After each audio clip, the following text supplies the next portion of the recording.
Selamat baik, semuanya hadirnya. Perkenalkan, nama kakak itu Rahmanullah. Jadi kakak itu mahasiswa bimbingan konseling Universitas Andalarko. Jadi kakak di sini itu untuk melakukan kegiatan layanan bimbingan pasca karir, di mana kakak akan mengajarkan atau menceramah di dalam kelas untuk mengenalkan potensi diri dan perencanaan karir adik-adik.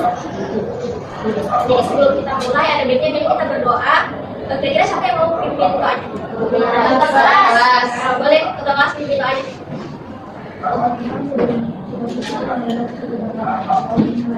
Bismillahirrahmanirrahim. Alhamdulillahi rabbil walil islami dinan wa bi Muhammadin nabiyya wa rasulah. Rabbi zidni ilman warzuqni fahman. Oke, jadi salah satu tujuan kakak untuk melakukan bimbingan pasca itu yang pertama itu supaya adik bisa mengidentifikasi minat, bakat dan kemampuan adik-adik, juga mengenal berbagai jenis pekerjaan dan pendidikan lanjutan. Jadi judul materinya itu mengenal diri sendiri dan perencanaan karir. Apa itu karir? Siapa yang sih tahu apa? Tahu bisa kan? Kalau nggak tahu juga nggak apa-apa. Ya, aku sih cara di bawah pak. Cara normal. Karena nggak ada yang berbicara, jadi karir itu seperti peluangan kerja kita sepanjang hidup. Kan kalau pekerjaan misalnya pekerjaan itu kayak kerja untuk mendapatkan duit, uang. Tapi kalau karir itu bukan pekerjaan dengan kayak pengalaman, keahlian, pendidikan kita dalam sepanjang masa kehidupan kita. Nah, jadi karir itu lebih dari sekedar pekerjaan. Nah, terus mengapa perencanaan karir penting sejak SMP? Ada yang tahu?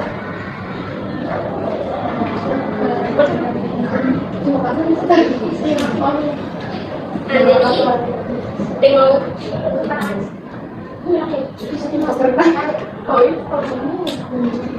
jadi kan kenapa sih harus merencanakan karir sejak SMP? Karena seperti kalau misalnya kita mau jalan-jalan kan ke Tanjung Karang lah, kita pasti dalam perjalanan yang jauh itu kita pasti ada persiapan baju, persiapan makanan, ataupun persiapan uang. Nah, makanya sangat penting untuk merencanakan karir sejak dini. Kita pertama-tama kita bisa memahami diri kita sendiri, potensi diri kita sendiri, minat dan bakat dan kemampuan yang kita miliki. Makanya sangat penting untuk merencanakan karir dini. Nah, selanjutnya mengenali potensi diri. Yang pertama itu ada minat, apa yang kamu sukai. Jadi minat itu kegiatan hal-hal yang kalian senangi, apapun yang kalian sukai. Misalnya kalian ada yang suka menggambar, ada yang suka menulis, atau ada yang suka olahraga. Kalau misalnya kalian masih bingung apa itunya kalian bisa kembali berpikir apa sih kegiatan yang saking kalian senang itu kalian tuh sampai lupa waktu kalian misalnya berlama-lama gitu. Karena kalian suka melakukan kegiatan tersebut. Yang kedua itu ada bakat. Iya, bakat itu apa yang kamu lakukan dengan baik. Misalnya kalian ini saat mengerjakan soal matematika kalian merasa saya itu lebih cepat menangkap materi yang disampaikan daripada teman-teman yang lain. Nah, siapa tahu kalian mempunyai bakat di mata pelajaran matematika. Yang ketiga itu nilai pribadi, apa yang kamu anggap penting. Nah, jadi nilai pribadi itu seperti kompas hidup kita. Misalnya kalian merasa dalam sebuah kehidupan itu kejujuran itu yang paling penting, atau juga kebersamaan, atau juga nilai gotong sayang. Selanjutnya itu ada kepribadian, bagaimana karaktermu. Jadi kepribadian itu sifat dan perilaku kalian dalam sehari-hari. Misalnya apa kalian suka bergaul dengan orang, atau kalian lebih suka melakukan kegiatan itu sendiri-sendiri. Kalian juga mungkin lebih suka teliti dalam melakukan hal, ataupun lebih spontan dalam melakukan hal-hal. Nah, jadi selanjutnya ada mengenal dunia kerja. Jadi menurut psikologi Holland, dia membagi kelompok kerja itu menjadi 6. Yang pertama itu ada realistik. Jadi realistis ini tuh kelompok kerja yang suka menggunakan tangan ataupun alat-alat. Misalnya seperti mekanik yang memperbaiki motor, petani, atau juga teknisi komputer yang suka memperbaiki komputer. Selanjutnya ada investigatif. Nah, kalau kalian suka memecahkan teka-teki atau mencari tahu hal-hal yang baru, kalian mungkin cocok di kelompok kerjaan ini. Salah satunya itu misalnya kayak dokter yang mendiagnosis penyakit, ilmuwan yang melakukan eksperimen, ataupun peneliti yang menemukan hal baru. Selanjutnya ada artistik. Nah, kalau ini tuh kelompok kerja untuk orang-orang yang suka berpikir kreatif. Kalau misalnya suka menggambar, musik, ataupun menulis, kalian bisa jadi salah satu dari kelompok kerja ini. Selanjutnya yaitu ada sosial. Jadi ini tuh untuk kelompok sosial yang suka bekerja kepada masyarakat, membantu dan mengajar orang lain. Misalnya seperti guru, perawat, ataupun konselor. Selanjutnya itu ada enterprising. Jadi enterprising ini untuk seseorang yang suka mengimpi atau mempengaruhi orang lain secara positif. Ini bisa jadi seorang pengusaha, manajer, ataupun marketing. Yang terakhir itu ada profesional. Jadi itu kelompok terakhir yang suka terakhir atau penelitian. Jadi bisa seperti akuntan yang ngurus keuangan atau administrasi dan juga sekretaris. Nah, selanjutnya karena kita sekarang masih SMP, jadi kita akan membahas jalur pendidikan setelah SMP. Yang pertama itu ada SMA. Sebelum itu aku mau nanya, kalian sudah tahu belum habis dari SMP ini mau lanjut kemana? Belum.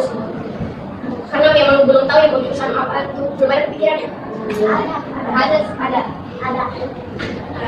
Aku bahas sedikit aja ya. Kalau misalnya SMA ini kan nanti tuh sebenarnya untuk SMA dan SMA itu tidak jauh bedanya ya. Ini kalau SMA dia lebih fokus pada jurusan IPA, IPS atau bahasa. Nah kalau MA sendiri itu dia sama juga ada jurusan IPA, IPS dengan bahasa, tapi ada lebih diperdalam tentang ilmu agamanya. Nah selanjutnya itu ada SMK.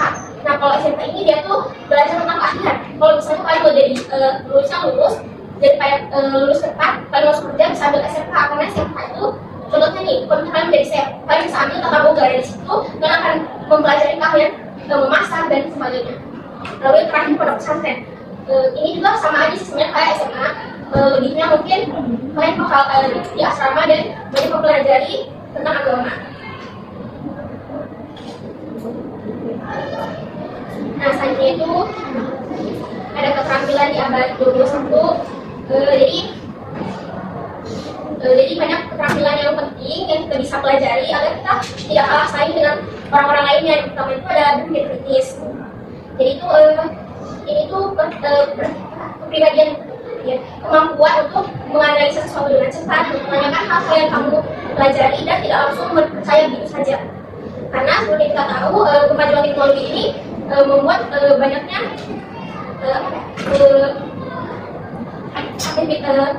banyak teknologi seperti AI misalnya mempalsukan kebenaran gitu. Misalnya kayak sekarang tuh kan biasanya kalau ada bukti-bukti kita bisa lihat bukti-bukti dari video apa dan tapi AI itu banyak dampak negatifnya seperti membuat video-video palsu untuk dijadikan bukti. Nah dengan critical thinking ini atau kritis ini kamu bisa menganalisis informasi dan mempertanyakan hal yang tidak terima dan tidak langsung percaya begitu saja. Yang kedua itu ada kreativitas. Jadi kreativitas itu bukan buat menggambar ataupun menulis ataupun musik. Jadi itu bisa juga kemampuan menemukan hal-hal atau ide-ide baru dan cara baru untuk menyelesaikan masalah. Yang ketiga itu ada komunikasi. Jadi itu komunikasi itu adalah kemampuan untuk menyampaikan ide-ide dengan jelas, juga dengan mendengarkan dengan baik. Yang selanjutnya itu ada kolaborasi. Jadi kolaborasi ini kemampuan bekerjasama dalam tim. Jadi memang manusia itu merupakan makhluk sosial, jadi tidak bisa dihindari kalau kita suatu saat nanti harus bekerjasama dengan orang lain. Yang terakhir itu ada literasi digital. Jadi literasi digital ini adalah kemampuan menggunakan teknologi. Karena kita tahu sekarang sudah maju, jadi kita tidak bisa ketinggalan informasi dan ketinggalan cara menggunakan teknologi. Nah ini salah satu profesi-profesi yang sangat dibutuhkan di masa depan. Kalau misalnya kalian masih bingung, kalian mungkin bisa baca-baca di internet. Nah, selanjutnya itu ada tips mengembangkan diri. Jadi yang pertama itu kalian bisa mengikuti ekstrakurikuler sesuai minat. Saya kalau kalian tertarik dengan teknologi, kalian bisa ikut klub robotik atau programming. Terus kalau kalian tertarik dengan menulis, kalian mungkin bisa mengikuti kelas tulis atau sebagainya. Yang kedua itu baca buku dan artikel tentang karir. Jadi memang membaca itu sangat penting ya. Karena kadang tuh kita stuck di situ saja, tapi kita tahu apa yang sedang terjadi di dunia ini. Dengan membaca gitu, kita bisa mengetahui dan menambah pengetahuan luas kita. Yang ketiga itu ada bertanya pada orang dewasa tentang profesi mereka. Dan sebenarnya tidak usah sih kalau malu kalau ingin bertanya tentang profesi orang dewasa, kalian bisa bertanya dengan guru-guru atau dengan orang tua atau juga dengan saudara-saudara, paman atau bibi kita. Yang keempat itu ada mengembangkan hobi yang bermanfaat. Misalnya kalian tuh punya hobi menggambar. kalian bisa asah kemampuan kalian di dalam. Siapa tahu mungkin nanti pas kuliah kalian pengen masuk di jurusan desain atau sebagainya. Karena itu latih keterampilan komunikasi dan kerjasama. Yang tadi saya sudah sampaikan itu kan manusia itu makhluk sosial. Dengan melatih keterampilan komunikasi dan kerjasama, kita dapat berbaur dalam masyarakat dengan baik. Nah, selanjutnya kakak itu adalah lembar kerja yang kakak akan bagikan. Dengan syarat itu kalian bisa tahu minat karir yang kalian inginkan.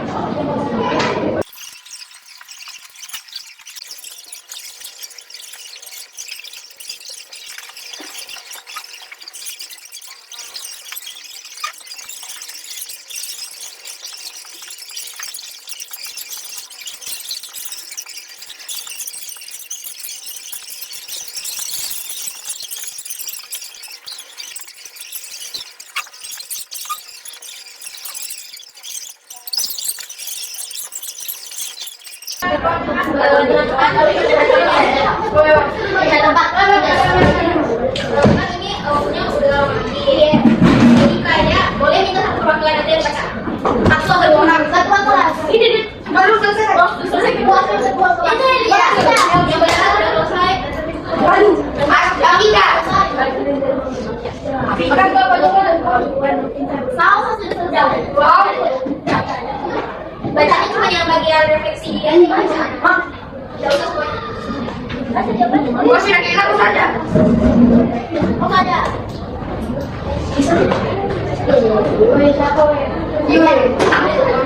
Kasih Jo.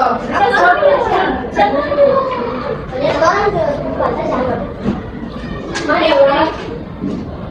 Ini sebutkan namanya.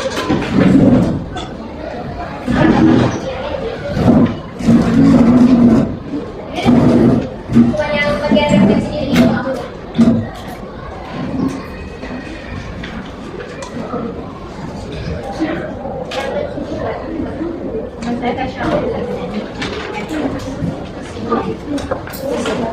Dari semua mata pelajaran yang telah menuliskan tiga pelajaran yang paling baik. Pertama,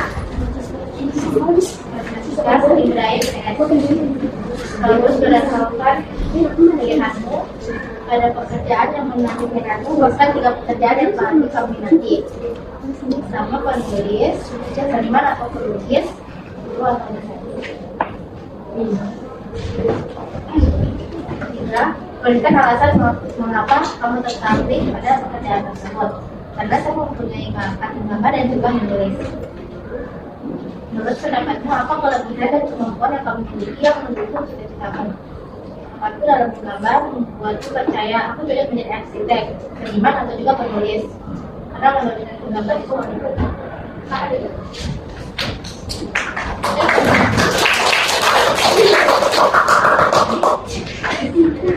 Jadi sebenarnya alasan aku buat beli buku ini supaya kita lebih memahami minat dan bakat kemampuan diri kita sendiri. Aku berharap dari sejak SMP ini kalian sudah merencanakan karir kalian untuk selanjutnya di SMA maupun di luar negeri. Yang selanjutnya ini kita akan membagikan lembar evaluasi.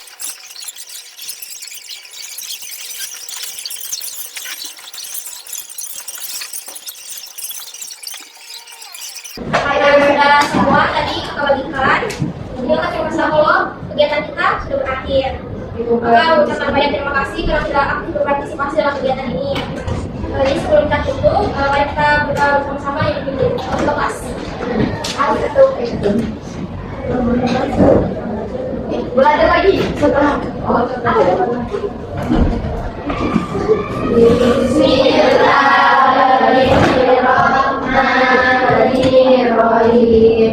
Subhanaka Allahumma wa bihamdika asyhadu an la ilaha illa anta astaghfiruka wa atubu ilaik. Assalamualaikum warahmatullahi wabarakatuh. Waalaikumsalam warahmatullahi wabarakatuh.